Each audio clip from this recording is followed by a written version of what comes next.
Hello, President Trump. My name is Kerrie Ann Auclair. I'm a mother, firearm instructor, state leader for Armed Women of America and Women for Gun Rights. Today I'm reaching out to you from the place of profound historical significance, Lexington Green, where the foundation of our constitutional republic was laid. It was here, April 19th, 1775, that ordinary men, Sons of Liberty, stepped forward to face the mightiest military force in the world at the time, the British Army.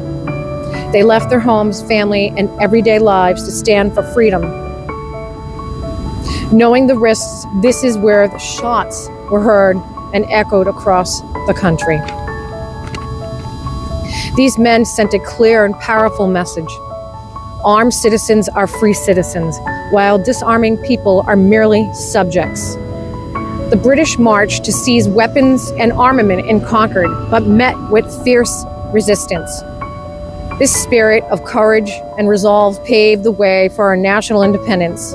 President Trump, the same spirit lives in the hearts of true patriots, and I believe the same spirit you embody as you continue to fight for our country.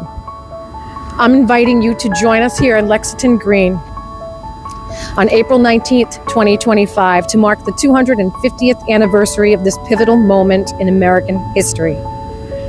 The last time a sitting president was here was Gerald Ford, and I was 3. And your presence would send a powerful message about enduring values of the liberty and independence that began here. Your leadership has resonated patriotism in so many Americans. Coming to Lexington for this historical anniversary would be the step towards celebrating the 250th anniversary of our nation's independence. It would be an honor. The legacy of brave individuals who stood here 250 years ago and inspires us all to continue standing for our freedoms. Massachusetts, unfortunately, has strayed far from the values of the Sons of Liberty, especially when it comes to the civil rights. The oppressive gun control law here mirrors what the British sought to impose all of those years ago.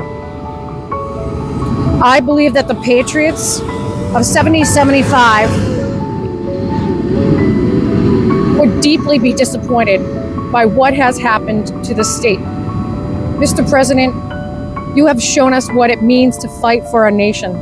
I humbly ask you to come to Lexington, stand on this historical ground, and remind Americans of the courage and conviction it takes to protect our freedoms.